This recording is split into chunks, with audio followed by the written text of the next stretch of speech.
Hello, everybody, and welcome to all the great people around the world, and to all the amazing teachers right now making a difference every day in the lives of others. Blessings to you and blessings to you. Make it the best day ever, always. So, 7 messages. I have 7 messages that I want to share with you in this video. So if you are a TEFL teacher or getting ready to become a TEFL teacher, these are 7 messages that you don't want to miss. So get out the notepad and start taking some notes. Class is in session. Let's go. Number 1, the number 1 message to remember is your background, your uniform, headset, and props cannot speak.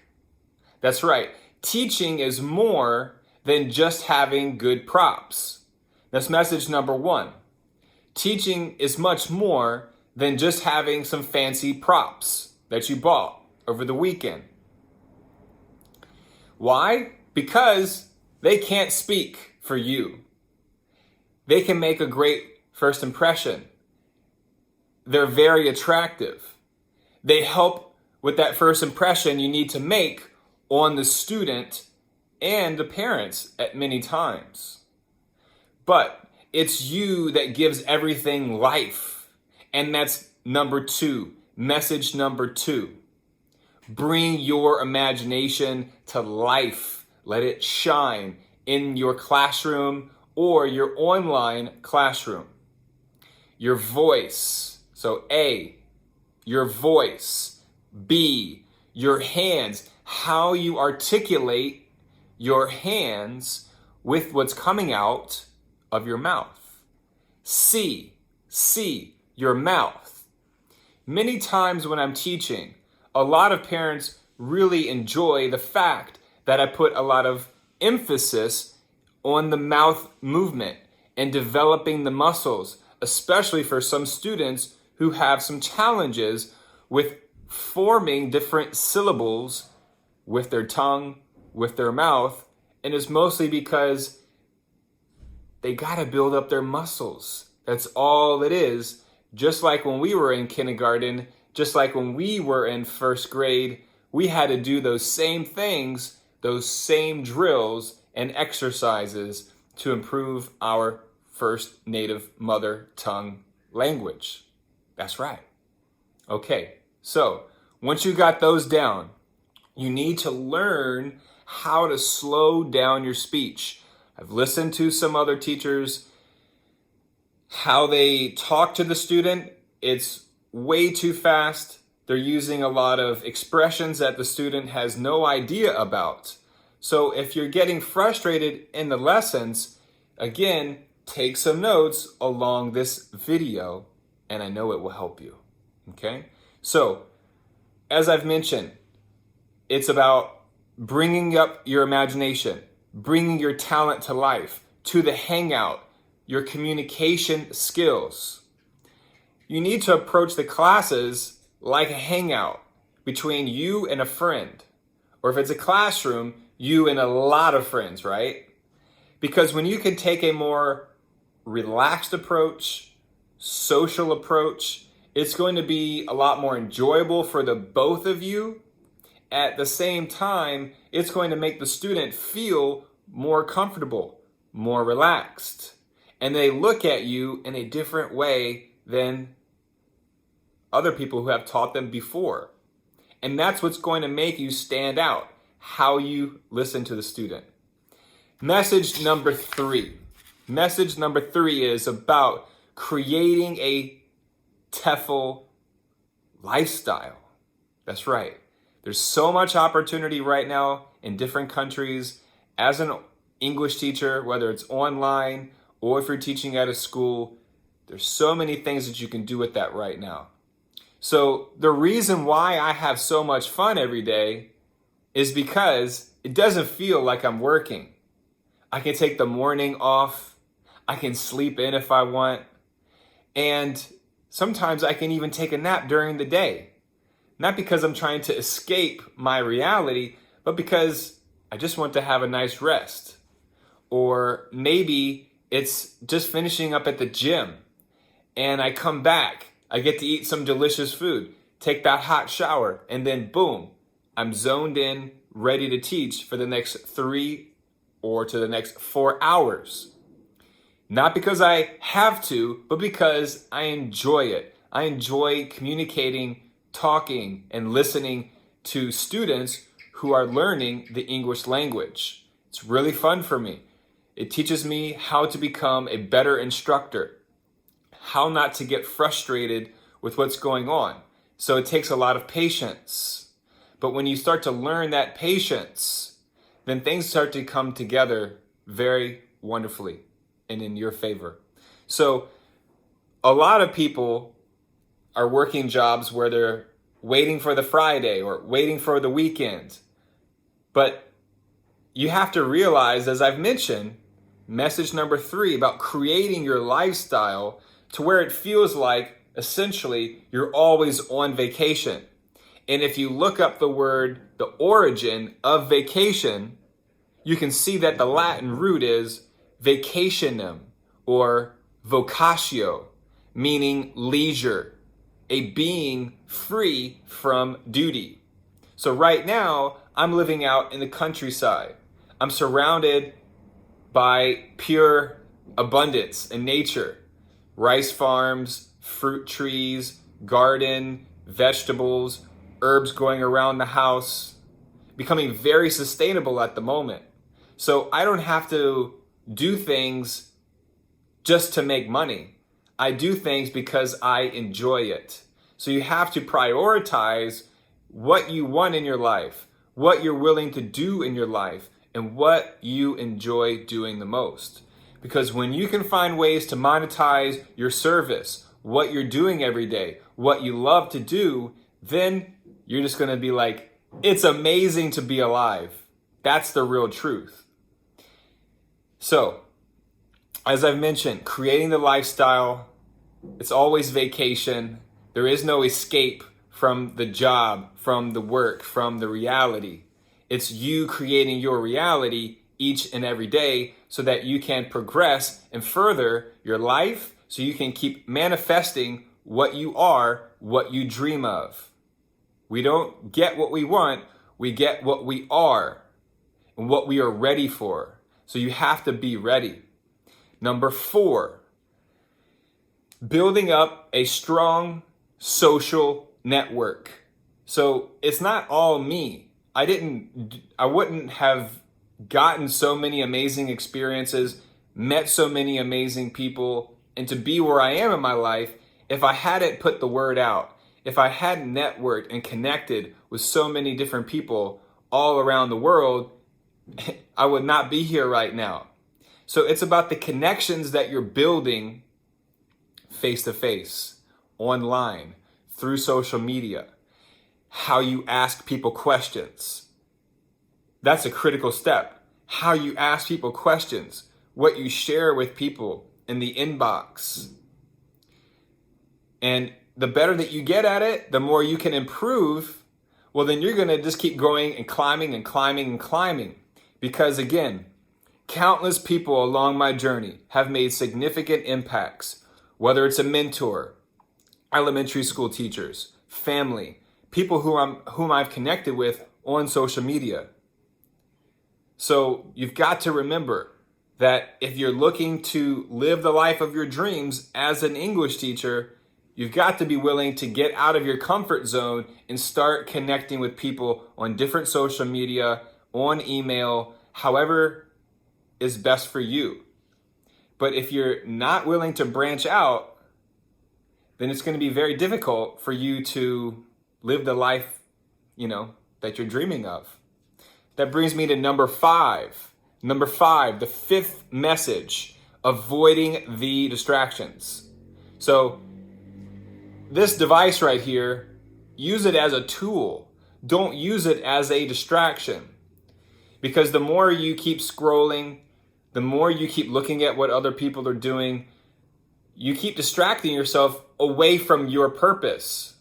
You're losing your focus. You got to get really serious, because we're not going to be in this body forever. Okay? People think that we have forever in this body. I'll do it tomorrow. I'll do it next week. I'll do it next season. And then that next season comes and you're more unhappy with where you are. But if you can realize that if you can start to take small steps each day, Rome wasn't built in a year or in a day. You can start to build up momentum. You can start to build up your self-esteem, build up your self-confidence with accomplishing these small tasks each day. I do the same thing, and it's a mental strength. You start to build character, mental strength by accomplishing these small things throughout the day. And then when you get to the big boy league, the big girl league, you can just be like, it's a breeze, baby. Okay? Doesn't get easier. You only get stronger. Remember that. And thanks to Ralph Smart, you get stronger. It doesn't get easier. Remember that. Number 6, change your environment. Stop thinking about what you don't have. Start thinking about where you are, what you do during the day, who you're surrounding yourself with. When I changed my environment back in 2010, the people around me, I changed all the people. I lost my friends. But that's okay, because I realized that they weren't serving my higher purpose. That I needed to start going into my life more and go deeper into myself. And what happened was I started to establish not only a deep relationship with myself, but I also started to tap into my spiritual self. And that's something very important that we need to be more aware of. I started meditating. I started getting into the yoga studio in downtown Orlando. Shout out to all the yoga teachers and the people doing their thing right now. What their passion is. Yes, your talent can be attracted by your passion. A lot of people have passions, but they can't monetize it. They can't bring in financial revenue. That's okay, because your talent will take care of that. And then once you develop your talent, you can bring your passions on board, and then it's just more additions to what you're already doing. Does that make sense? And I want to say that I'm coming from experience when I'm talking to you about changing your environment. It will make the biggest difference in the world. But you might have to check out my video, the previous video uploaded, to understand, where do you want to go? Where do you want to take your TEFL course? Where do you want to teach? Where do you want to be digitally nomad approved? Where can you digi nomad hop around, so to say, right? Where can you go? What can you do? Those are questions that you got to start to think about if you want to have a great career as a TEFL teacher in long term. So again, change your environment and take more control of your time. It's crucial. So I remember that when I was in these meditations, I was in these deep trance-like meditations, and I began to realize it was time for me to chart out a new path for my future self and get connected to my spiritual side, channeling and opening up my third eye, getting all the chakras in balance and harmony, right? It was amazing in the summer of 2011. My dreams became more. I was at a time where I could start to lucid dream and understand how to get into a dreamlike state before I go to sleep. And I remember the dreams were so real. Walking through doors, opening up into new landscapes while being in a state of awe, unsure about everything, but I was experiencing it. But when some of these dreams started to come true, I couldn't deny anymore that the reality that we experience is like a system of dimensions, and we can tap into higher dimensions and vision states when we're quiet, when we're at one, when we have peace of mind, we're at peace with thyself, no judgments, just stillness, yet you have so much volume to pull from. And the last message I have, Number seven, teacher's block. So we know about writer's block, but what about teacher's block? I have 40 kids in the classroom and there's no AC, Camden. What do I do now? The kid doesn't understand. What's your name? She isn't responding. He just keeps repeating my questions. I don't know what to do. So I've been there. Don't worry. When you're going through these tough times, always remind yourself that this is only temporary. And in fact, these are just tests to challenge your character and your true abilities to become a great teacher, thus making you into a better person. You have to rise to the occasion. Okay, teachers? Go out there and make it happen. And then when the class begins, you can be like, when the class ends, you can be like, I can't believe I got through it. So don't let your mind beat you up and bring you down. You have to control your mind. You have to control your attitude. Remember to breathe. It's just temporary. It's not forever. And so I just shared with you the 7 messages that you don't want to miss. I'll go back through real quick before my class. Number 1, teaching is beyond props. Bring your imagination to life. That's number 2. Number 1, teaching is more than just props. You have to bring it to life. So number 2, bring your imagination to life. Number 3, creating your TEFL lifestyle. Get real serious, get real focused, and dream really big, bigger and bigger each day. Number 4, building up your strong, that's right, strong baby, social network. Number 5, avoiding the distractions. Number 6, change your environment. And number 7, teacher's block. It's just temporary. Thank you all so much. I really appreciate everything on this YouTube channel. It's beyond my wildest imagination that I'm here right now connecting with you, having a great day. 2 more lessons tonight, going in right now. Take care of yourself and stay healthy and stay balanced. Do things that make you happy every day, and life will just be so much better for you. Trust me. If you want to get video coaching, check out my Patreon link. And don't forget, the ebook, I'm going to launch it on my birthday. TEFL, the TEFL Freedom, the blueprint for TEFL Freedom. So everyone who responded in the comment section for my video about the end of online English teaching, I appreciate your feedback so much. It means a lot to me. So take care of yourself, have a great day, and see you in the next video.